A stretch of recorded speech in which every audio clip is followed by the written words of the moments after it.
those of you who are listening, I need for you to pay attention to the areas of your life where you are frustrated.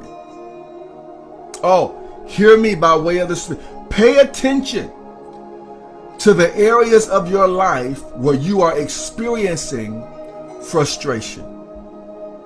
Because God, he revealed something to me a few years ago concerning an area of my life where I was extremely frustrated. And he said to me so clearly, he said, your frustration is an indication that change is necessary. Your frustration is an indication that change has to happen. And if you, as long as you stay the same, you're going to stay frustrated. No, he didn't say as long as your situation stays the same. No. He said to me, as long as you stay the same, you will remain frustrated. And so he said, your frustration is an indication that something about you has to be different and something about you has to change.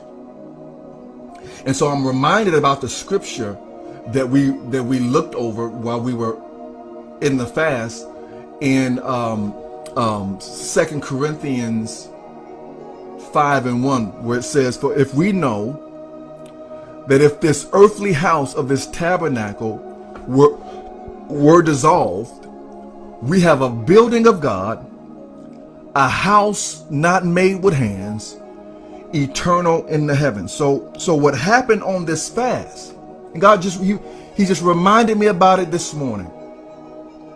What happened on this fast is that I dissolved the earthly house of this tabernacle.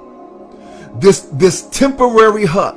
When you look at that word tabernacle in that passage of scripture, it means this temporary hut. A temporary hut or an abode of the spirit.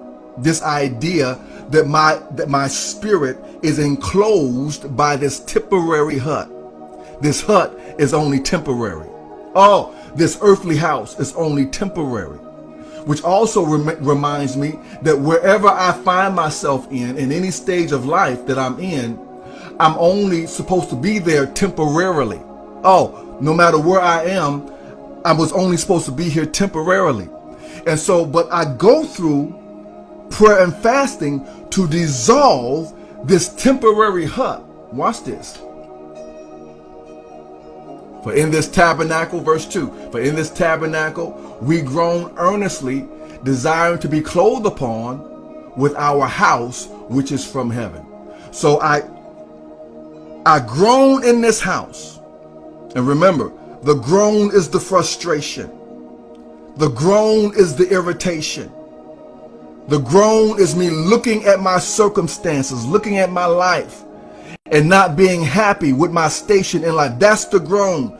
That's the frustration. But again, that is the indication that change has to happen.